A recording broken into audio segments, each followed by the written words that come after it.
Victoire du Mali contre la Tunisie, 3-2 au tir au but. J'avais double écran avec le Barça, mais la Tunisie ont fait un choc honnêtement que j'avais pas vu venir. Quand tu es mené, quand tu te retrouves à 10 contre 11 à la 26e minute, que tu ouvres le score, alors à la fin du match à la 88e, le match il est plié, c'est terminé. Tu vas en quart de finale contre le Sénégal. Mais non, parce que les Maliens, et on a vu contre le Maroc, ils ont une force mentale, ils ont une résilience à toute épreuve. Et aujourd'hui, on le voit avec la lucidité de cet homme, Lassine Sinayoko. On sait que c'est le tireur en chef des pénaltys côté malien. Il marque ce penalty-là avec énormément de pression. Je ne sais pas si on se rend compte. Je suis ni malien ni tunisien, mais je peux vous dire que pendant la séance de tir au but, j'avais le cœur qui palpitait. Mais ça a tous les séances de tir au but. Imagine, tu rates ce penalty-là. Non, il a les épaules, le sang-froid. Et en plus, il retire le penalty à la fin lors de la séance de tir au but qui marque en plus.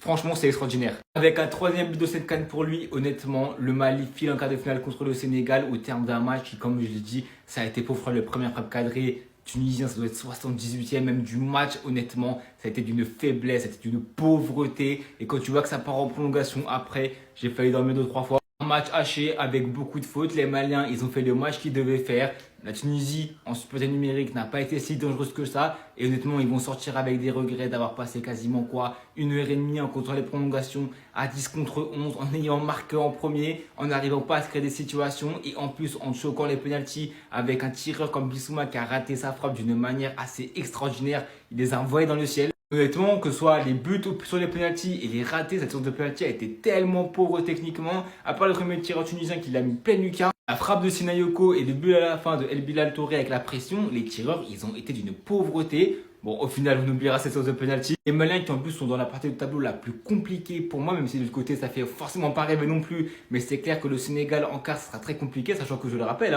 le Mali n'a toujours pas gagné un match. La séance de tir au but, ça compte comme un match nul. Donc c'est dire à quel point peut-être qu'ils peuvent filer comme le Portugal en 2016, arriver en finale et remporter la coupe. Ça va être très compliqué évidemment au niveau des adversaires en face.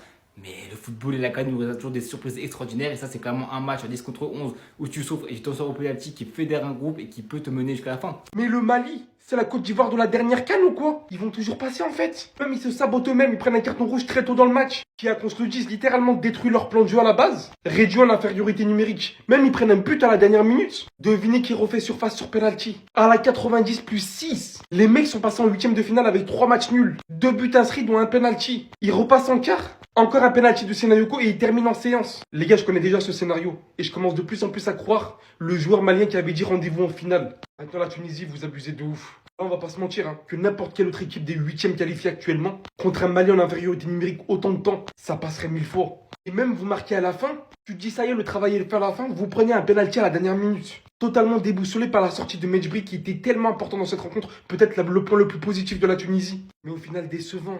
Bon, le match tout court était décevant, qu'on se le dise. Mis à part la surprise où le Mali se qualifie, tellement le match était suffocant, aspirant. J'ai tellement cru que les deux équipes allaient perdre.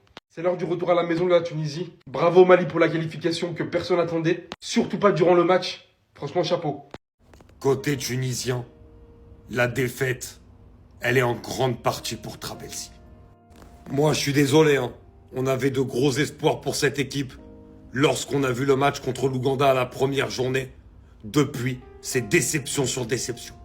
Et aujourd'hui, face à un Mali qui ne jouait pas au football, en supériorité numérique à 11 contre 10, ne pas réussir à être dangereux quasiment de tout le match, c'est un scandale. Surtout avec les joueurs que t'as.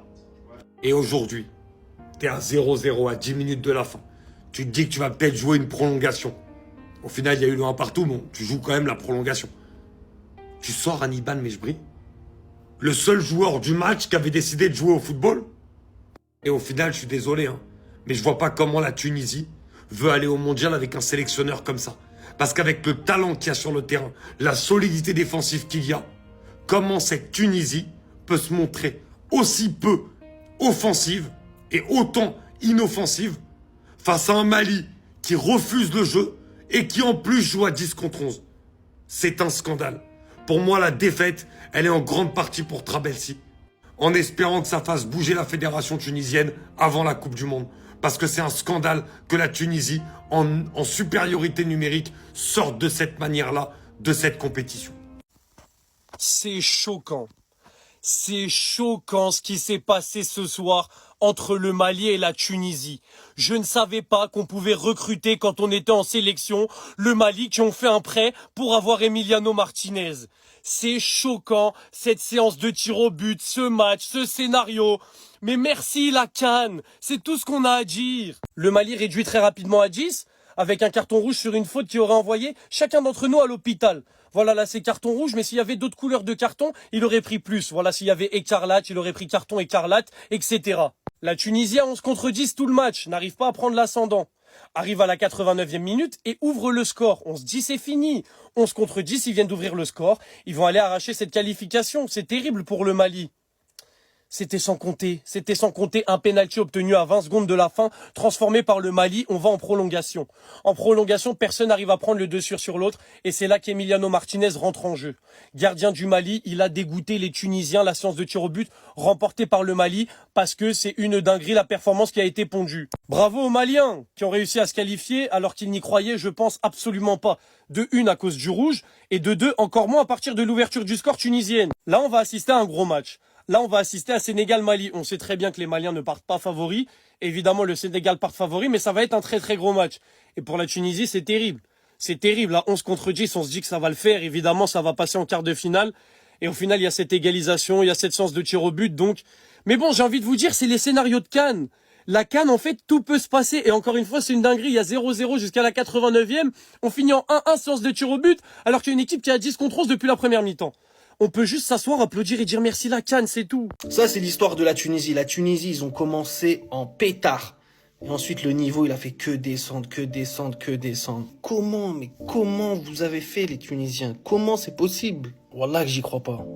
T'as vu, là, franchement, aujourd'hui, là, j'ai même pas les mots. Tu sais que je sais même pas par où commencer. Moi, je me suis dit, dès qu'ils ont pris un rouge, le Mali, c'est bon, la Tunisie, ils vont dérouler, les gars. Tu mets le but à la fin, ça y est, tu verrouilles. Normalement, il n'y a plus rien qui rentre. Et là, le défenseur Meria met la main. Et là, aujourd'hui, t'as pas le droit. Contre le Mali à 10 pendant tout le match, pendant les prolongations. C'est pas normal. La seule satisfaction de la Tunisie pendant ce tournoi, les gars, Hannibal Mejbri, les gars, lui, il a été irréprochable du début à la fin. D'ailleurs, j'ai pas compris pourquoi le coach le sort avant la fin du match. Tu le sors pas, lui, déjà. Tu le sors jamais. Ce mec-là ne sort jamais, normalement. Et encore, vas-y, mais allez, je t'arrive au tir au but. Au tir au but, tu vois que les Maliens, ils ratent 2 tirs au but. Là, ça y est, normalement, la Tunisie, c'est bon. Mentalement, ils sont au-dessus. Ça y est, ça déroule. C'est un penalty, les gars. Mais non. Aujourd'hui, c'était pas pour vous, les gars. Oh, là, aujourd'hui, c'était pas pour vous. Franchement, là, waouh, quel coup dur pour la Tunisie.